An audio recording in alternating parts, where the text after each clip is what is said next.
Halo pemirsa OBTV, Economic Update hadir untuk memberikan berbagai informasi terkait perkembangan ekonomi terkini. Bersama saya, Belinda Amanda, yang akan menemani Anda selama 30 menit ke depan.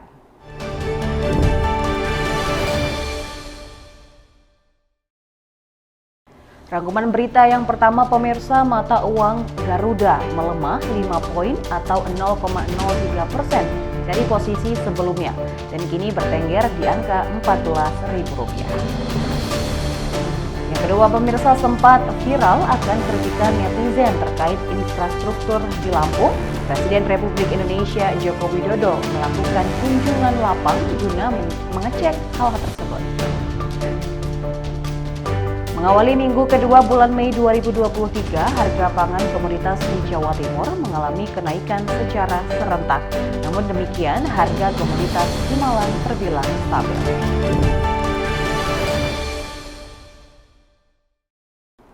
Memasuki berita yang pertama pemirsa, mata uang Garuda melemah 5 poin atau 0,03% dari posisi sebelumnya. Mayoritas mata uang di kawasan Asia juga tampak melemah. Tercatat Yuan China melemah 0,04%, Won Korea Selatan minus 0,36%, Baht Thailand minus 0,17%, dan Yen Jepang minus 0,13%. Sedangkan dolar Singapura menguat 0,06%, rupiah India menguat 0,04%, peso Filipina menguat 0,02%, dan dolar Hong Kong stagnan.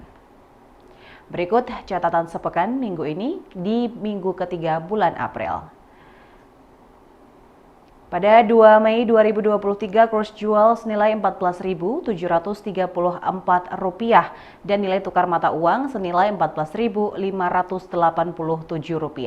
Pada 3 Mei 2023, kurs jual senilai Rp14.776 dan nilai tukar mata uang senilai Rp14.629. Pada 4 Mei, kurs jual senilai Rp14.779 dan nilai tukar mata uang senilai Rp14.632. Pada 5 Mei, kurs jual senilai Rp14.705 dan nilai tukar mata uang senilai Rp14.558. Pada 8 Mei, kurs jual senilai Rp14.747 dan nilai tukar mata uang senilai Rp14.600.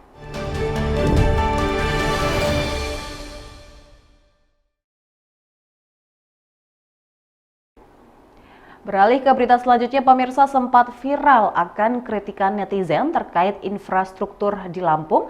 Presiden Republik Indonesia Joko Widodo melakukan kunjungan lapang guna mengecek hal tersebut. Presiden menekankan bahwa infrastruktur sangatlah penting sebagai bentuk dukungan terhadap perkembangan ekonomi di suatu wilayah. Mendampingi Presiden Joko Widodo, Menteri PUPR Basuki Hadi Mulyono, Menteri Badan Usaha Milik Negara Erick Thohir, Menteri Perdagangan Zulkifli Hasan, dan Gubernur Lampung Arinal Junaidi melakukan peninjauan Lampung. Menurut Presiden, setiap ruas jalan memiliki penanggung jawabnya masing-masing, yakni pemerintah pusat untuk jalan nasional, gubernur untuk jalan provinsi, dan bupati atau wali kota untuk jalanan kabupaten dan juga kota. Meskipun demikian, Presiden menjelaskan bahwa pemerintah pusat akan mengambil alih perbaikan jalan di Lampung. Untuk memperbaiki infrastruktur jalan tersebut, Presiden menuturkan bahwa pada tahun ini, pemerintah pusat akan secara khusus mengucurkan anggaran sebesar kurang lebih 800 miliar untuk Lampung. Biaya tersebut akan mencangkup perbaikan 15 ruas jalan dan akan dimulai tahap pembangunannya pada bulan Juni setelah proses lelang dilakukan. Kepala negara juga menjelaskan bahwa hal serupa yang membutuhkan bantuan pemerintah pusat juga ada di beberapa provinsi lain. Menurutnya, memberikan pelayanan kepada masyarakat termasuk menyiapkan infrastruktur jalan yang baik adalah bagian dari tugas pemerintah baik pusat, provinsi maupun kabupaten kota. Kita ingin memperbaiki jalan-jalan yang kita lihat baru saja tadi, baik jalan kabupaten, baik jalan provinsi, baik jalan kota yang rusak parah. Dan masyarakat terus tahu ada tanggung jawab untuk jalan nasional itu di pemerintah pusat. Jalan provinsi itu ada di gubernur. Jalan kabupaten itu di bupati dan wali kota. Tetapi ini karena memang sudah lama, ya akan diambil alih oleh pemerintah pusat. Ya. Tahun ini pemerintah pusat khusus untuk Lampung akan mengucurkan anggaran kurang lebih 800 miliar untuk 15 ruas jalan, termasuk ini.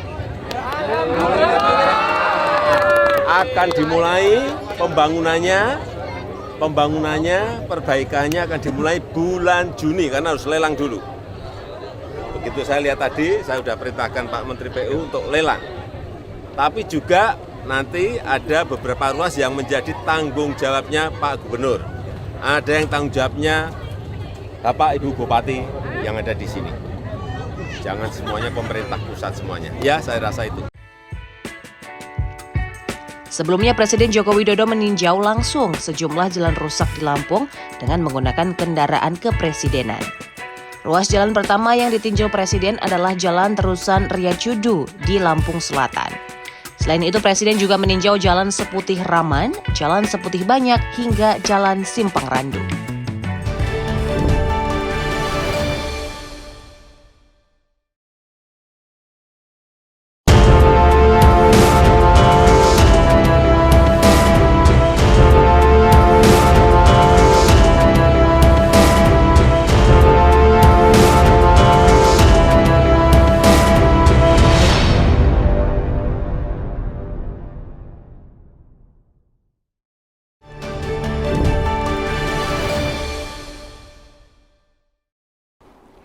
Masih bersama dengan Economic Update pemirsa, pelaksanaan KTT ASEAN ke-42 di Labuan Bajo, Kabupaten Manggarai Barat, Nusa Tenggara Timur, tinggal menghitung hari penyelenggaraan.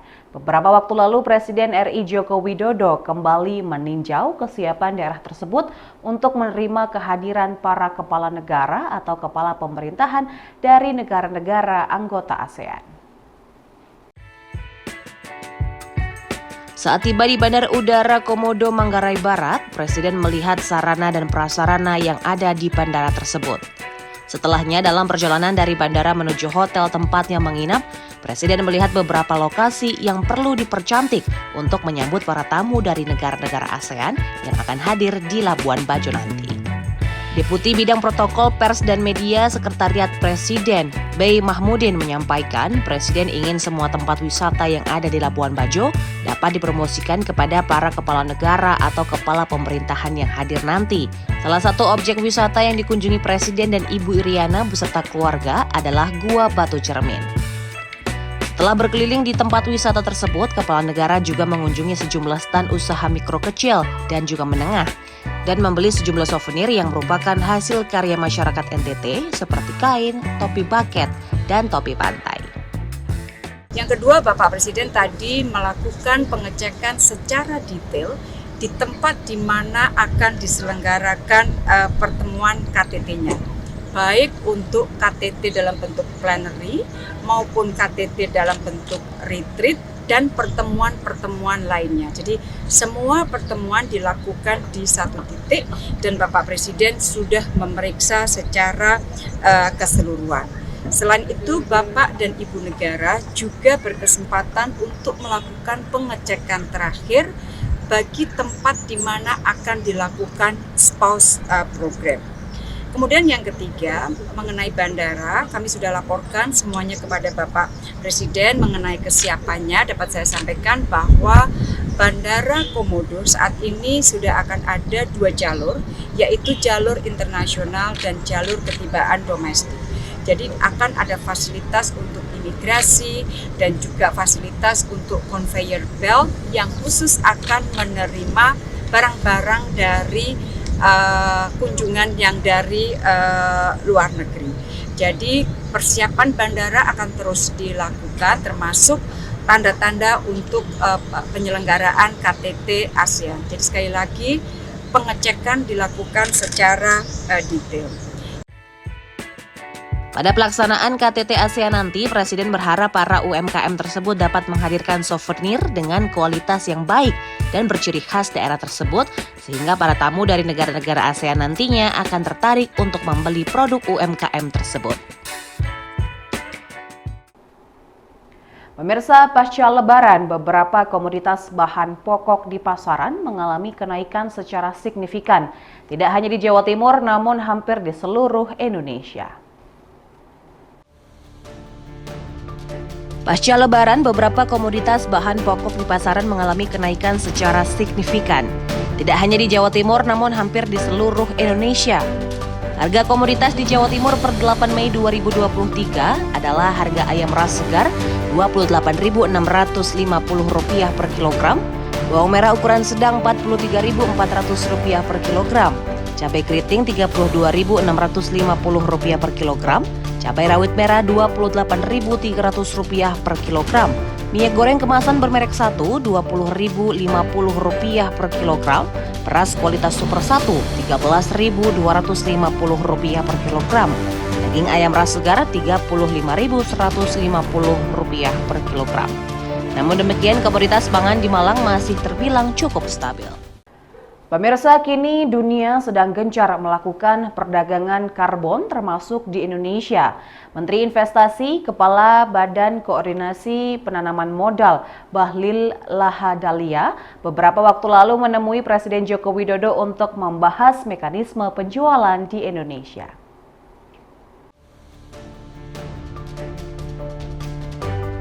Menteri Investasi Kepala Badan Koordinasi Penanaman Modal, Bahlil Lahadalia, menyampaikan bahwa kebijakan perdagangan karbon di Indonesia bersifat terbuka tapi harus teregistrasi dan terkelola melalui peraturan perdagangan bursa karbon di Indonesia.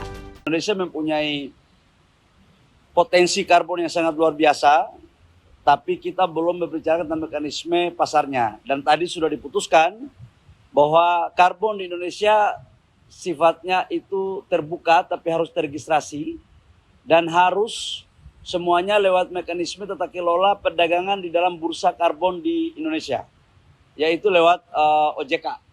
Nanti OJK yang akan mengatur.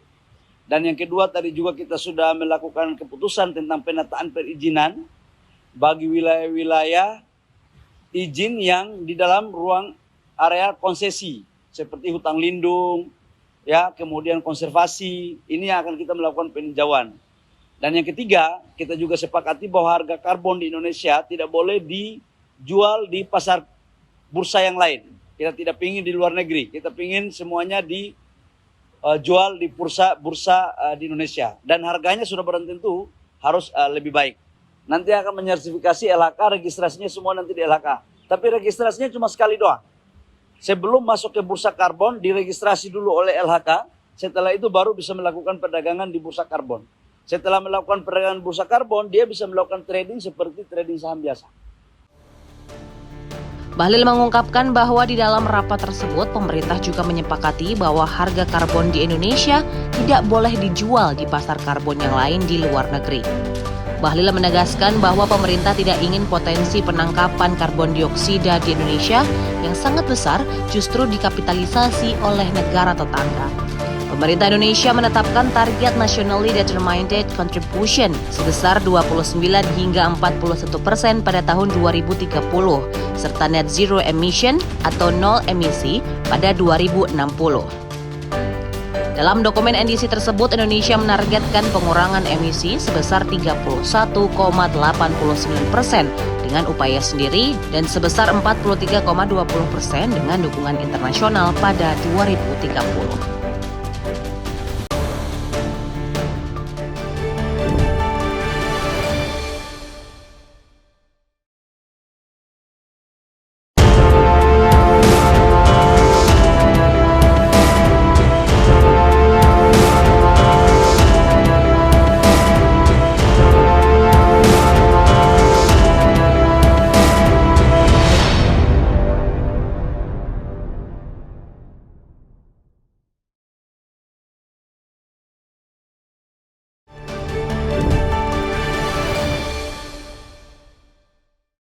Terima kasih masih bersama kami pemirsa. Tingkat partisipasi Angkatan Kerja atau TPAK naik sebesar 0,24 persen poin. Penduduk yang bekerja sebanyak 138,63 juta orang, naik sebanyak 3,02 juta orang dari Februari tahun lalu. Tingkat partisipasi Angkatan Kerja naik sebesar 0,24 persen poin. Penduduk yang bekerja sebanyak 138,63 juta orang, naik sebanyak 3,02 juta orang dari Februari 2022. Lapangan pekerjaan yang mengalami peningkatan terbesar adalah penyediaan akomodasi dan penyediaan makan, minum, serta aktivitas jasa lainnya, masing-masing sebesar 0,51 juta orang. Sebanyak 83,34 juta orang atau sekitar 60,12% bekerja pada kegiatan informal, naik sebesar 0,15 persen poin dibandingkan Februari tahun lalu.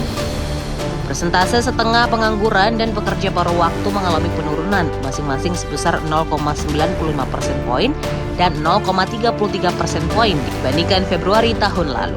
Jumlah pekerja komuter Februari 2023 sebesar 7,18 juta orang, naik sebesar 0,11 juta orang dibandingkan Februari tahun lalu.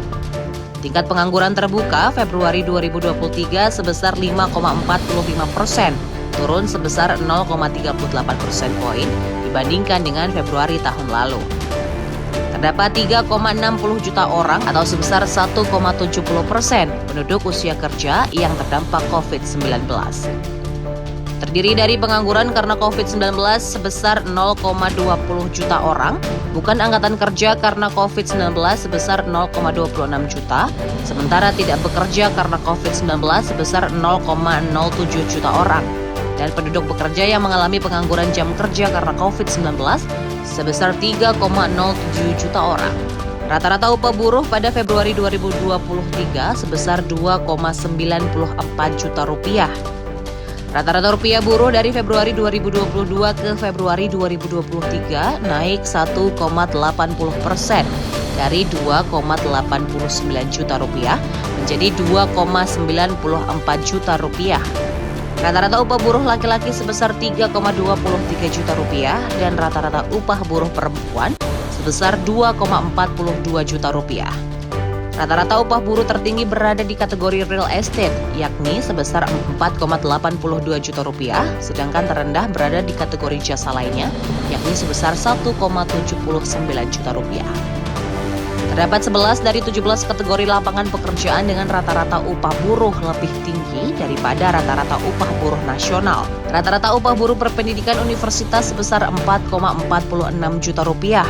Sedangkan buruh berpendidikan SD ke bawah sebesar 1,90 juta rupiah.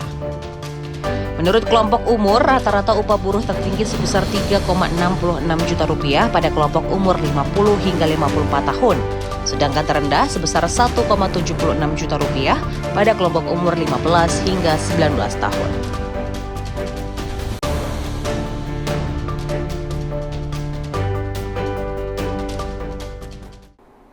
Pemirsa, Badan Pusat Statistik menyampaikan bahwa perekonomian Indonesia berdasarkan besaran produk domestik bruto atau PDB atas dasar harga berlaku triwulan 1 2023 mencapai 5.071,7 triliun rupiah dan atas dasar harga konstan 2010 di harga 2.961,2 triliun rupiah.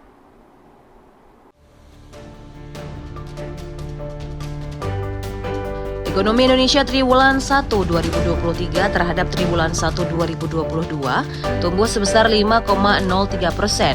Dari sisi produksi, lapangan usaha transportasi dan pergudangan mengalami pertumbuhan tertinggi sebesar 15,93%.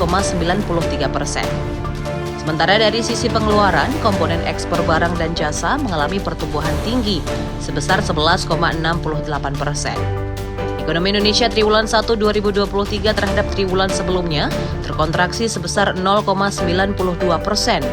Dari sisi produksi, kontraksi pertumbuhan terdalam terjadi pada lapangan usaha jasa kesehatan dan kegiatan sosial sebesar 14,56%. Sementara dari sisi pengeluaran, komponen pengeluaran konsumsi pemerintah mengalami kontraksi pertumbuhan terdalam sebesar 45,38%.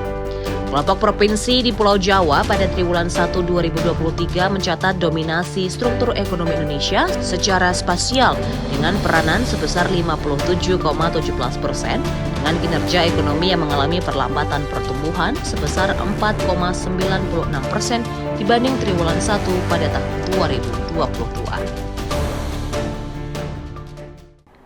Terima kasih pemirsa, Anda sudah menyaksikan Economic Update pekan ini. Terus update berita ekonomi terkini hanya di UB TV. Saya Belinda Amanda, pamit, sampai jumpa.